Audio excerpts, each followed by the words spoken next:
dude, it's and I don't know why. Something they must fell out. I don't know what happened. They must have fell out with Facebook or something. On the tablet, they do it straight. So I can send you the link in a minute because they set it up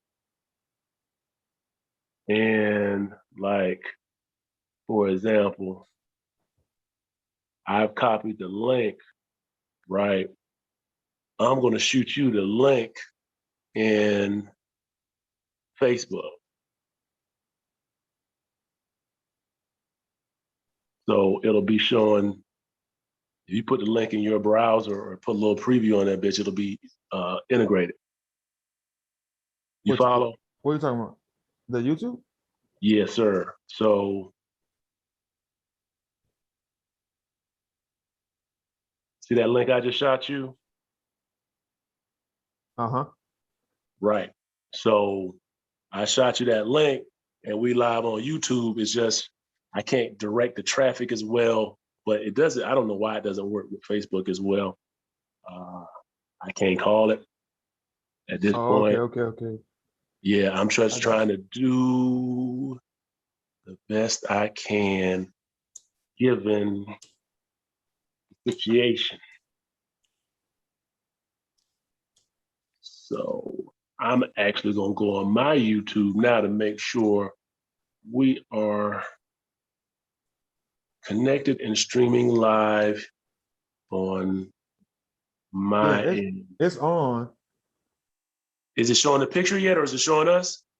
I can see me and it was showing your name for a moment, but it was also, there you go, it's good now. Okay, so there's a bit of a delay basically, right? Yeah, well, you had your camera off for a second, but it's good now. It's good now. So the link I just see it. Oh yeah, we're good. Yeah, we're good. We're good.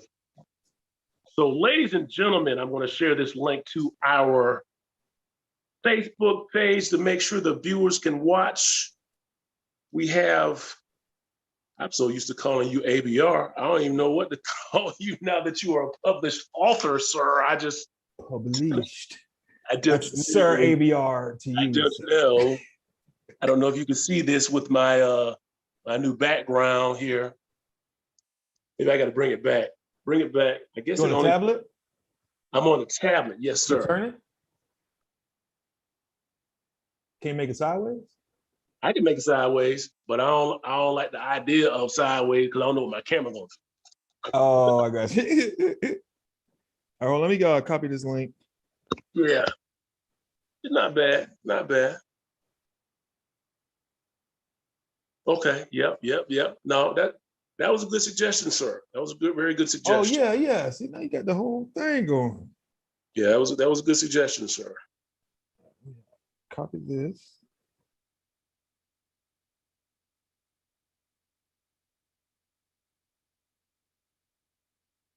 Tune in right now, mother lovers.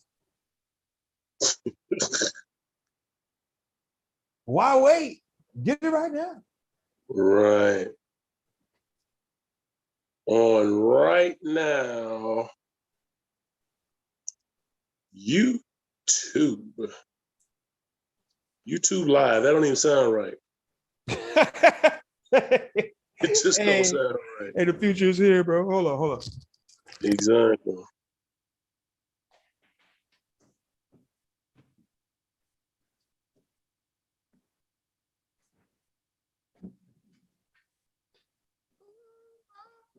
You so.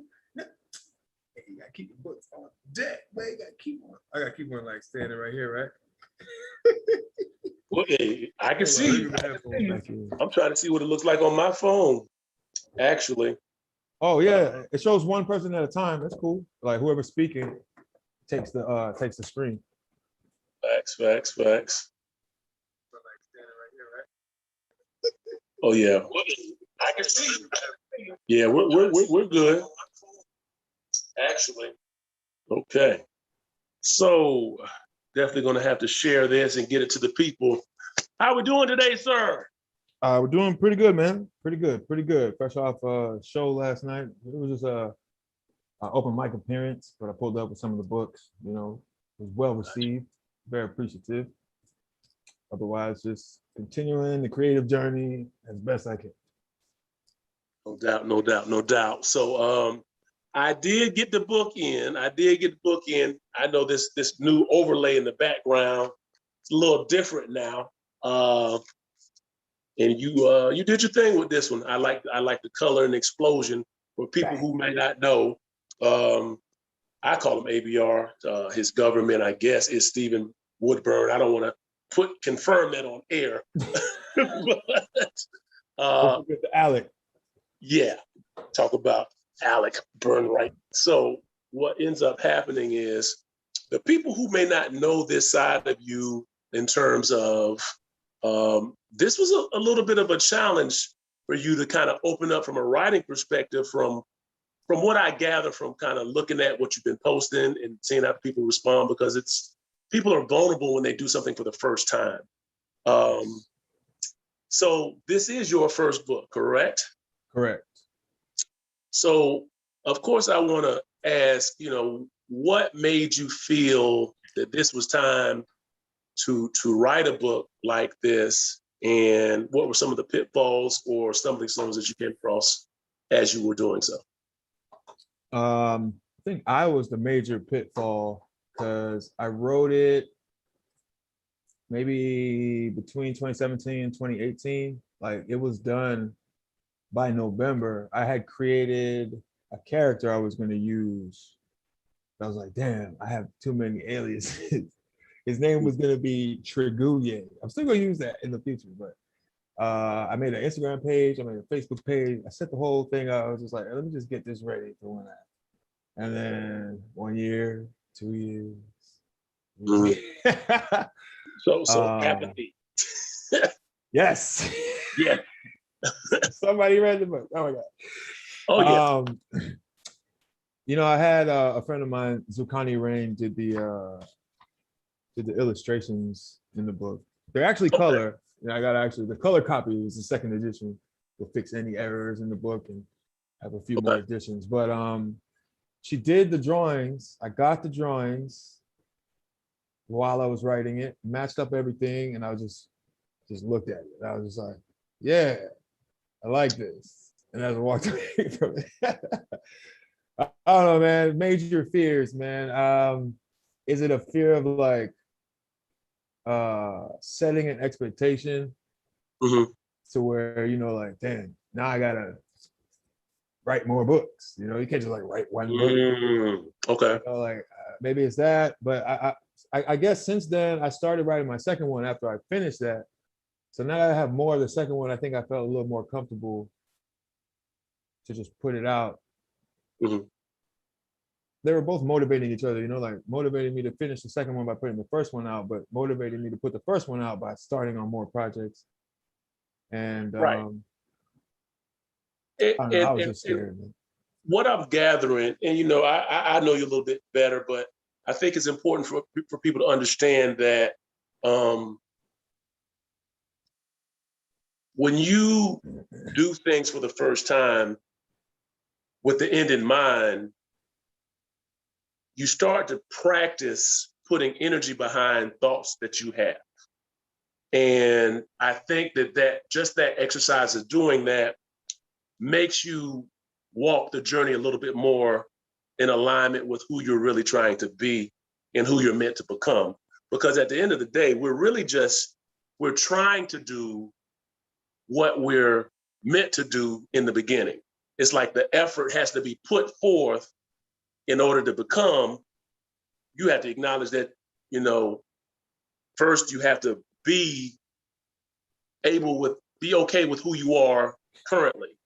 Yeah. And then go on that journey. Is like, come closer to what you're meant to be. And it's a process. Yeah, it's a process, becoming what you need to be. It's like you're just here in the beginning. You have to put some effort to actually come closer and listen to those thoughts. So I commend you for being brave enough and bold enough to actually step out into this lane. And from what I've read, it's one of those things where you're challenging the stereotypes of self-expression and vulnerability with your first book. And I think that's dope because there's so many people who don't take that first step because of various reasons, whether it be fear, doubt, shame, in terms of telling the story that is most important to them at that point in time. That really does affect a lot of people in a way to where they're not able to capitalize on themselves. So a couple of, I've already, you see the kind of paper clipped a little bit. I've kind of just been reading through, and I don't want to put too many things out there because I want people to actually check it out for themselves. But the apathy haiku kind of struck a little bit of a chord in terms of what do you feel inspired that particular one, because I'm assuming you wrote them over time and just put them together in 17 and 18. Did you write all of those in that 2-year period, or did you have some of the writing happen way before then and you just had a big notebook like Eminem with rhymes? The second book is more like the latter, the Eminem rhyme book, you know, because it's more just scattered poetry. Some things are like 4 lines and some things are 2 pages. But these, they're more structured, so I like had a more structured approach to it. So, you know, where you have free form poetry, you're like, all right, well, what do I feel like writing about? Blah, blah, blah. You could just say what you want. But this, I actually was reading a book by David R. Hawkins called Power vs. Force.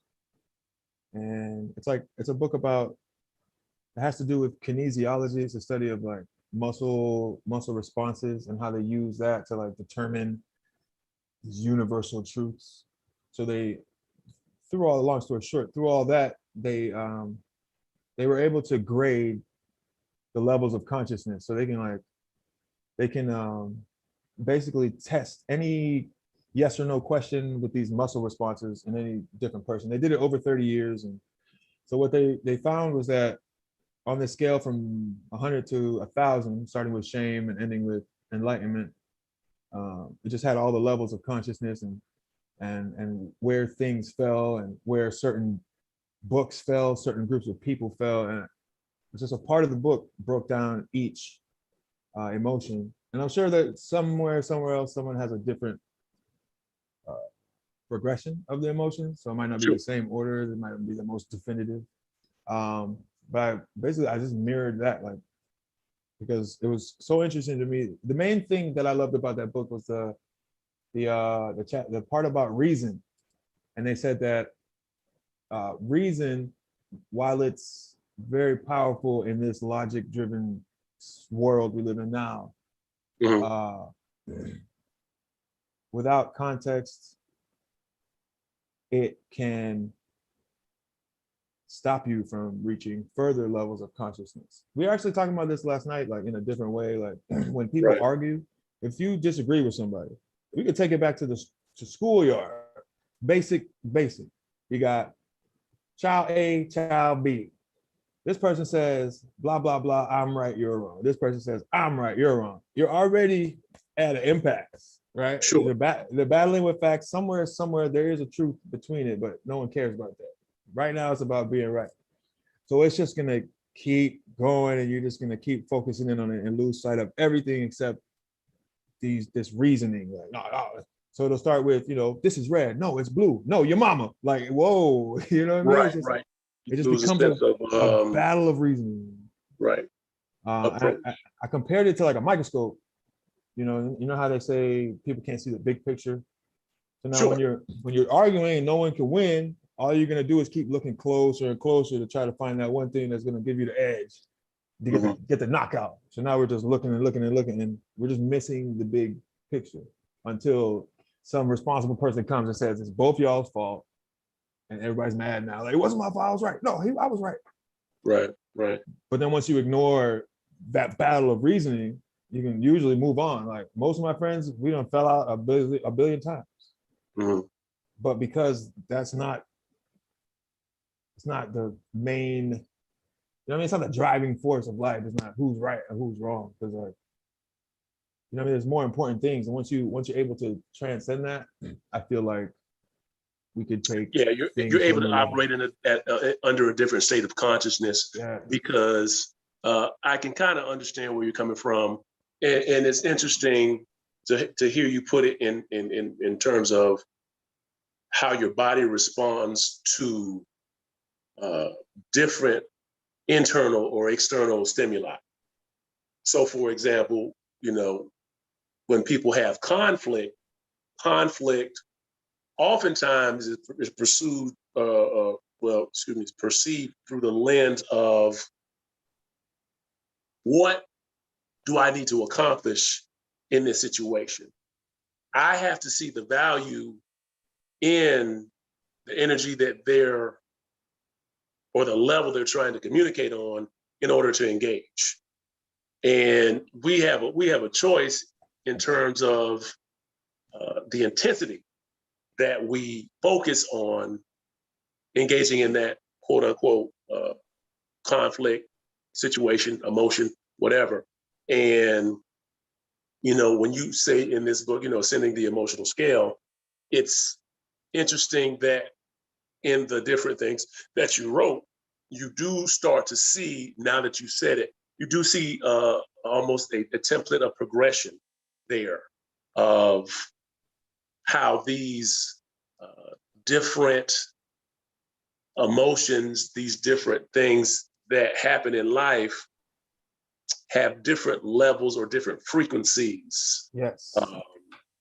And it's almost, while looking at the words, some of the words make you go to that place, while other things are more trying to decipher or determine, have you felt that emotion at all? Or have you felt it recently? So I think it's interesting how you explore the different frequencies of intensities of life with this book. So that is definitely dope.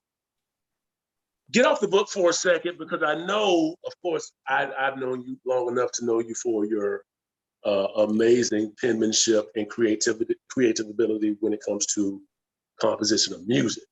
So let me ask you, because I know you've been performing a lot.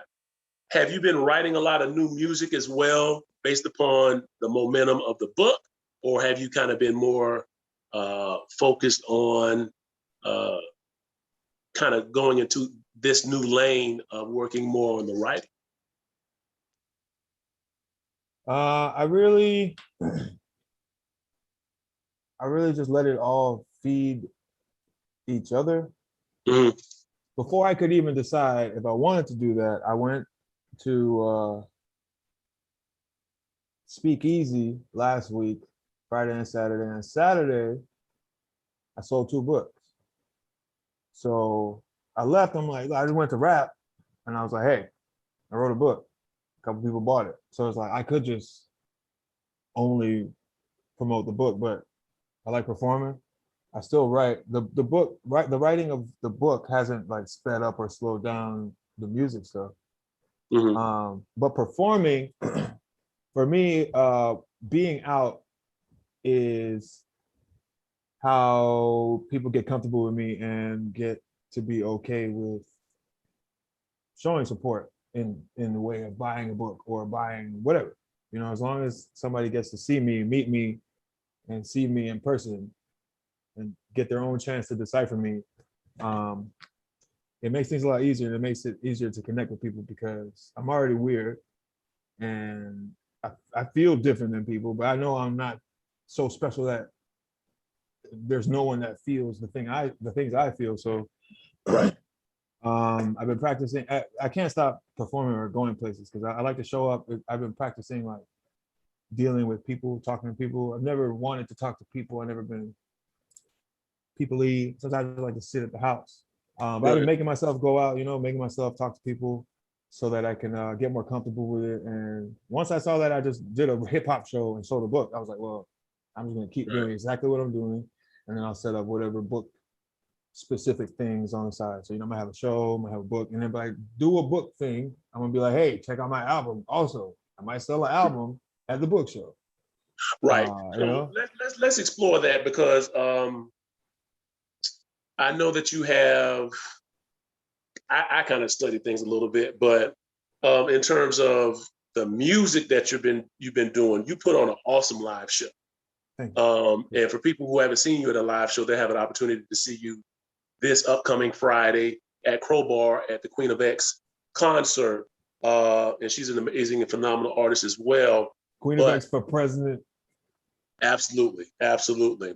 I think that one of the things that possibly separates you as a performer and not just the lyricist is that since you make music yourself without words, adding poetry to the music may give you a slight advantage on capturing the emotion with your words, since you're able to do both. I remember the first time I saw you perform, and I can't remember that. It was a few years ago. The beat came in so hard. Oh, you're talking about modulation. Modulation. Modulation. And the way the words hit at the right time with the beat, it didn't remind me of a normal hip hop performance because your music doesn't really remind people of someone else. Like when you do stuff, it's not like, hey, he sounds like, Kendrick. He sounds like people look for that thing to compare to become comfortable with people. And I think that you've started to be able to have a situation where people explore the uncomfortable through your words and through your music and start to say, I want more of that. Because I don't think most concerts really force people to explore a different side of themselves in thinking just by, attending. And I think you do that. What do you love about performing? Well, firstly, to that point about making people think, I think that's cool. I think it's cool that I get to, challenge paradigms and thought processes.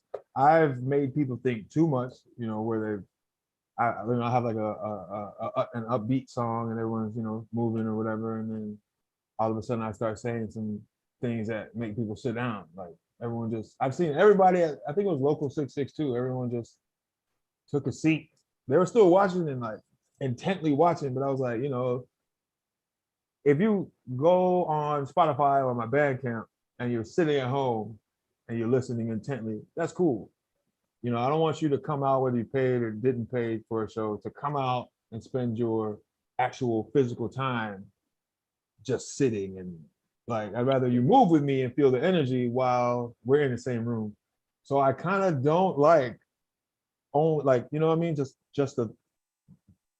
just capturing your thought process. I want people to feel the energy. But on that same note, I think my favorite part is the transference of energy, which is something I learned from watching Queen of X perform. You know what I mean? Like I've seen her channeling just other spirits. Like I saw her at a private show in a warehouse, and I felt God in the building. After the show was over, I went in my car and cried. I didn't know what to do. I was like, oh shit. But I want to be able to give that to people. My energy to people. And I've had people tell me after a show, hey man, I feel like when you got off stage, I got more energy. And I'm like, that's what I want. Because you can listen to a song, like you might like it, you might hate it. Like, how Kanye just dropped his album. To be at a point where people can love, hate, be apathetic towards, or super interested, and all of them are going to listen just to talk about it. You know what I mean? Thanks. That's cool, but where I'm at is just, if you come see me, you're more likely to talk about it because I don't have, that outside hype. But if you come see me, you're gonna feel the energy that Right. should be intangible, but you can feel it in the air based on what I've heard or what I've seen. So I feel like the No, transfers and energy is really important. I think you're touching on some stuff. Why why live performance, live music, even in some cases spoken word.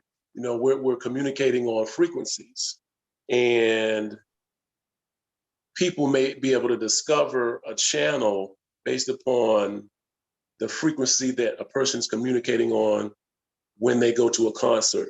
And it may be a situation where they now are able to tune in. It's kind of like discovering a new radio station where you Opening were you up going to through, it, yeah. right, you're going through, you hear zzz, then you discover, wait a minute, between 96.1 and 90.5, there's a different frequency of something that I like, that I need to be more in tune with, and I need to pay more attention to. And I think that we have the ability to do that through multiple forms of art, whether it be a book like you've made, whether it be your music, whether it be just through putting people in a space that allows the acoustics to operate in a frequency to where it sounds like something you've never heard before. I don't think that we get enough of that, especially when we're cooped up in the house with a COVID situation or something like that. It's actually I feel like it's an actual goal though, to bring people something that is recognizable or comparable to other things because it's easier to consume. I was on Timberland Instagram and he was like, sampling is really important because you gotta, tap into people's memories and then blah, blah, blah. And I get it. Like I get the reasoning of it, but it's like, yo, that's cool, but why can't we make like some all new, like just new, nothing new under the sun, but whatever configuration I could come up with, it might be new to somebody as they perceive it. So right. You know what I mean? For a while, I feel like I was being received as confusion because of that. Like, what is this? You ever heard something? What is this? There's nothing to base it off. There's no memories, and you know what I mean. And but once you tune into your own frequency first, before they can even discover it, I feel like once you figure out your own consistent thing, then they have at least you to compare you to. So like if you one and done, of course, there's nothing to compare. Wow. You're not around again for them to compare the previous thing. So now you're just dead. If you keep going, I'm not Jay-Z, I got no deal. The newspaper don't write about me. Nobody interviewed me except big business, holding it down, won't forget it. But the people respond. The people enjoy what I do and they support it. As long as the people rock with me, I don't care. And that's just a product of me just continuing to do what I do. Like when they see me, they know, oh, that's Burn, or that's Steve, or that's ABR. He's gonna do that thing he does. So now they know what my thing is, however they perceive it individually.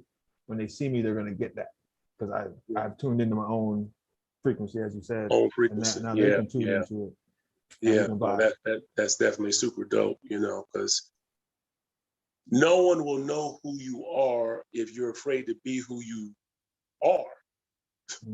And we all start as who we are, and then we just like get lost. And then the hard part is coming back to you, and that's what you're saying, for it to be okay to be you, because people run so far from themselves. Like, nah, come back, be you. It's okay. Yeah. And of course, the book does explore all of those different aspects of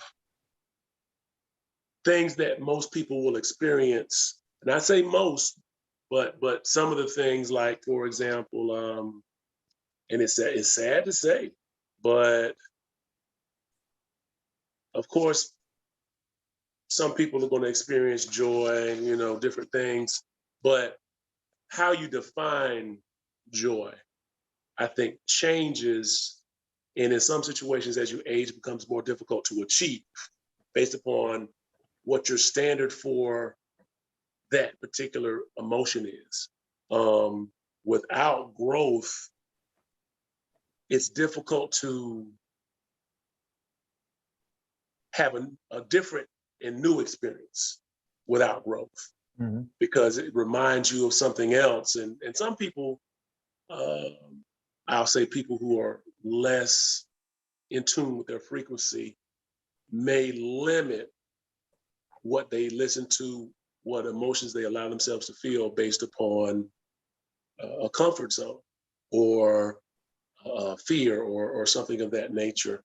And, you know, your music and the book really does start to explore different things that some people may be afraid to actually discuss. I truly believe that, because, you know, you're odd, but odd and unique mean the same thing. And in a world where people are intentionally trying to be more odd than they are to get the camera, you're naturally, you know, different. And I think that if you're in tune to that, it allows you to become really unique and not just odd for no reason that's important. That's funny. That's funny because I recorded a conversation for a podcast with Ryder Reyes, and we had that same conversation about how people don't want to stand out, so they try to stand out, but then don't want to be different once they stand out. But they were already different to begin with. It's just a Yeah, whole bunch of confusion and looking for yourself when you're already the one looking for you. If you just turn around, you'll see, you know. yeah, yeah. But it's scary just to face yourself sometimes. Oh, definitely. Oh, I mean, definitely. Especially after, you know, your your your anatomy starts to change and your body chemistry starts to change. You have to get to know yourself in a different way. You know, the things that I used to do at 20, obviously I probably look stupid trying to do at 30 or 40. And the truth of the matter is, depending on if you let society shape those opinions, society may say it's a good thing, but in effect, it has a consequence that you may not know that comes later, because you're supposed to progress through life growing, not necessarily trying to do the same thing over and over again. It needs to be a new experience. Mhm. And I commend you for continuing to do things that are new, because I think it silently gives other people the opportunity. And they may say it differently. They may be like, if he can do it, I can do it. Well, I you know, hope with so, that, man. I hope so because yeah, everything I've done, like as far as if you ask about performing, and I've watched everybody between St. Pete and Tampa perform. mhm, Doing that is literally how I learned to be better. I just watch everybody work. I like that. I don't want to do that. That seems to work. Let me try that. That's cool. Don't want that. I just watch everybody, give people props when I need to give them props. Mind my business when it's not necessarily for me. And I learn. I learn from it. I encourage people to do the same for me because that's all we're doing. I give every props where it's due. I learned how to rock the stage watching Queen of X, watching Tanner, rocking with Charlie. I learned how to write better just by listening to High Yellow. I heard a High Yellow song and I wrote an album off it. I heard another High Yellow song and I made me want to write 2 more albums. mm, You know what I mean? It's just like because I can feel. I'm sure everyone can pick up on energies, but I'm more like I'm like I'll tune into it like, oh shit, that's raw. Like that's completely. This is something completely different. I just studied this. Like I was saying the other day when Kendrick dropped "Bitch Don't Kill My Vibe," mhm, I was working at Universal Healthcare and I was sitting there at work with my headphones. I played that back 3 days straight, just over, over. yeah, That made me want to write. And that was the same thing with other creative people. You're not gonna Right. hear me saying if you can do it, I can do it. I'm gonna say that was dope. I want to be that dope. I want you to know it's dope. I want you to know that I want to be as dope as that. Right. I'm not right. trying to beat you. I'm not like, oh man, I gotta do better than that. No, like that just gave me life. Like, oh man, I want to go do something. Like, you know, ever woke up with a good mood and you're just like, I gotta go outside. I gotta go blah blah blah. You know, it's like that. I don't know. Like 2 weeks ago on a Monday night, I went to a kava bar because I was just like, you know, I'm gonna switch up the kava bar. I'm gonna go to this other place. I ain't been there in a minute. You know, there's good people there. I pull up, got out the Uber. Before I get inside, I was booked for the show. He's like, hey man, you and How Yellow want to rap next week? I was like, yo, run it. You know what I Right. mean? So it's like, you just when you get a good feeling, I like to run with it. So if anybody can't handle it or says it in different ways or however you put it, it's all good to me because I know that I learn in the same exact way, watching, being impressed by people and wanting to incorporate things that I see and learning from people's mistakes. I want people to learn from my mistakes. You can Mhm. make fun of me all you want, as long as when you're done laughing, you don't go repeat what I did. I showed you not, you know what I mean? Now, it's interesting you said that because I want to touch on that for a second. So you said your mistakes. So do you feel like you made any quote unquote mistakes or things that you think in hindsight you would have done differently in terms of the actual book? In terms of the book, I don't know because I don't know if I was ready to. I wasn't comfortable selling things for a long time.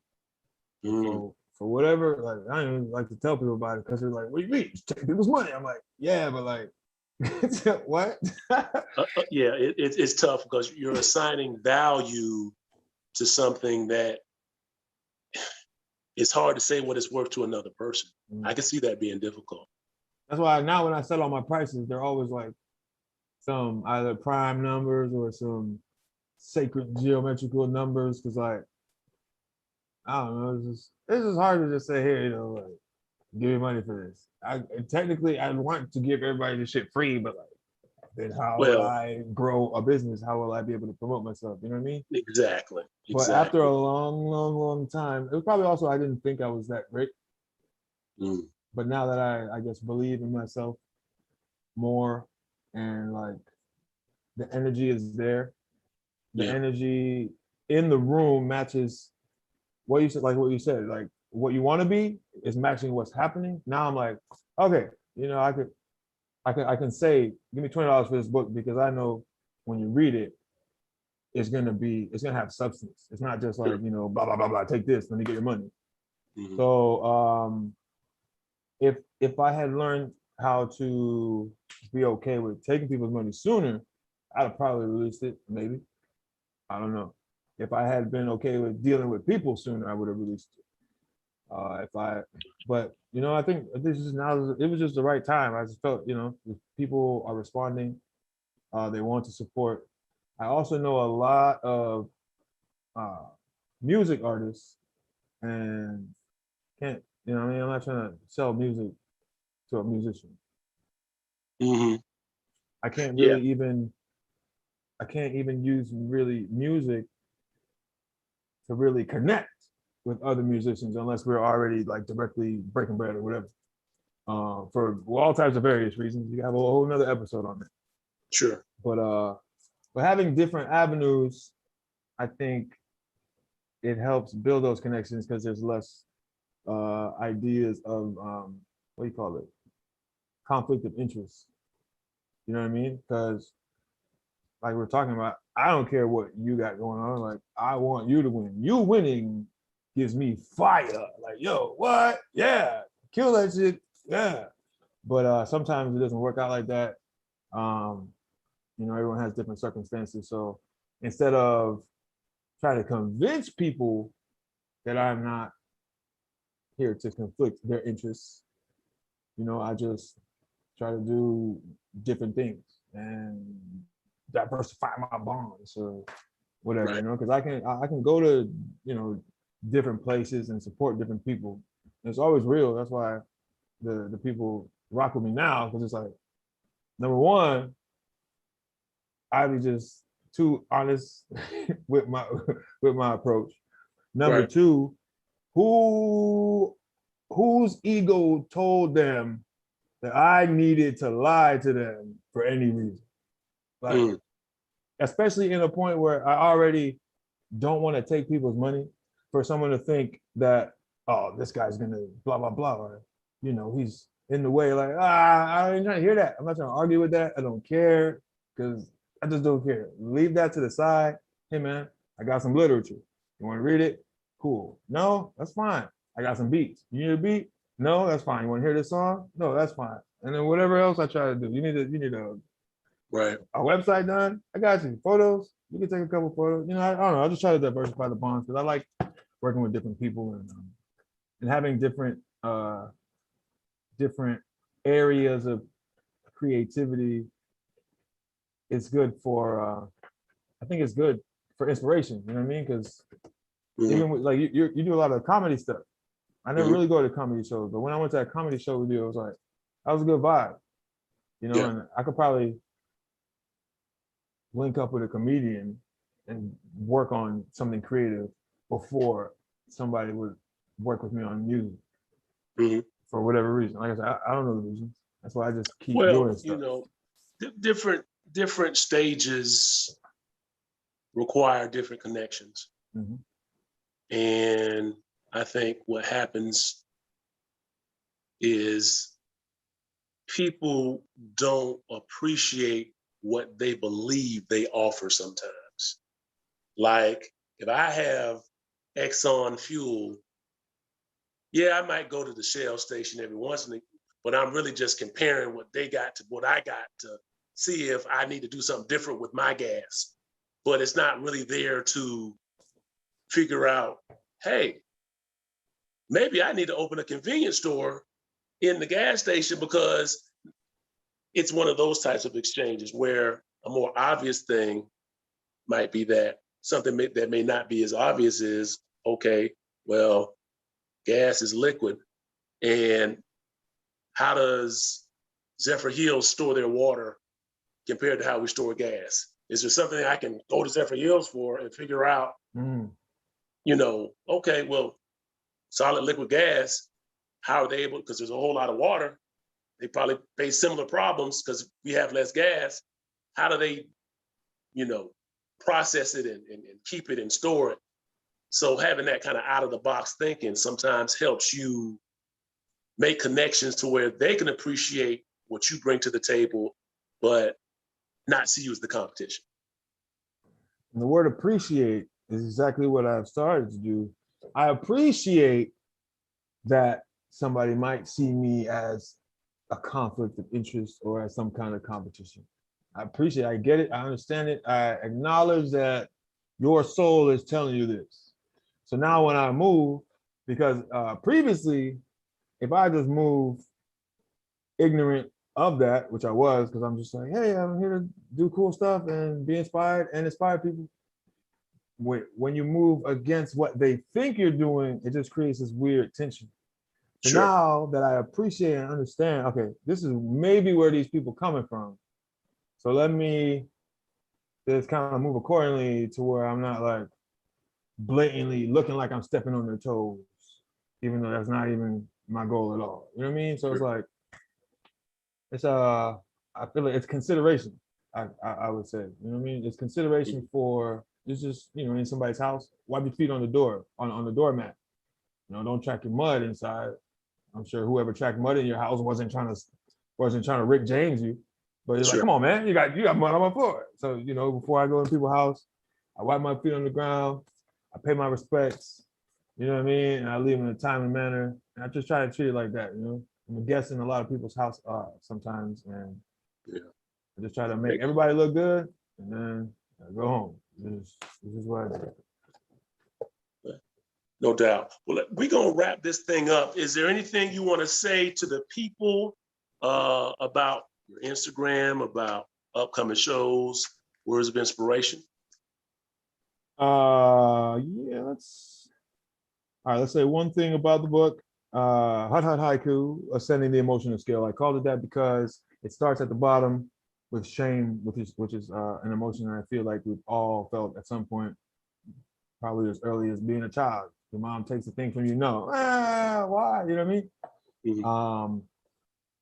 The different emotions, when you get stuck in them, you can use different emotions to get out of them, or different emotions will bring you in deeper into the lower levels. You know what I mean? Like you mentioned apathy at the beginning. If you're apathetic and you don't care and nothing matters, just like, what can cure that is a little bit of anger. You get angry, now you start caring about, wow. And now after you're angry, now you want something. There's desire, there's anger, and it's going to take you up out of apathy. You know what I mean? But if you're feeling joy and now you get angry, you're going backwards. The anger is hurting you now. So there's always a time and place for different emotions. There's no like one stop or one reason why, or you can't just say, anger is bad. Somebody Right. stuck in their house because their loved one passed for 3 years, you know, they might have to get angry one day to get them out the house. Nothing matters anymore. I don't care, So if you're ever feeling apathetic or any of the lower levels, just look to one of the higher levels and find something that can maybe bring you there, and that might bring you up out of the lower levels of consciousness. As far as shows, Friday night, doors are at 7:30, Crowbar, Ebor, 17th and 7th. Queen of X is having a live bash, a public bash. She's had 2 previous private shows. This one's gonna be dope. It's open for the public. Myself and High Yellow will be there, Mighty Jai, The Set, and Nico Sweet is gonna shut the whole thing down. I'm very excited to be there. J. Rod Jones hosting. We got another show on the 8th of September. I think that's just me working on a couple things later on in the month. If you want to find me on Instagram, Alec Burnright, AlecBurnright, or at silent.h2o, or at Hut Hut Haiku, whatever, man. Just look for me. You'll find me. I got music. I got books. Just one so far. I got the second one coming. I say stupid things on the internet just to keep things going. I might pop up at a show near you sometime. Talk to me, because I'm probably afraid to talk to you, because people will scare me. And shout out to the 2020 vision, we hold it down, still alive. Yeah, much more to come. And I definitely be at that show on Friday night as well. Looking forward to those vibes, looking forward to that energy. Because we need it. We need to not so much focus on our own recycled energy and get that infusion at some of these live shows like this one coming up on Friday. So good people, you see the dope new background. Yes, that was designed by Mr. ABR himself, Stephen Burnright. Yes, we're changing it up a little bit and looking forward to great things to come. So share it with a friend. I'm going to chop it up a little bit. Keywords of insight soon to follow. And we'll be checking with you next week. Big Business signing off. Appreciate you, man. Peace. Yes. Hot haiku.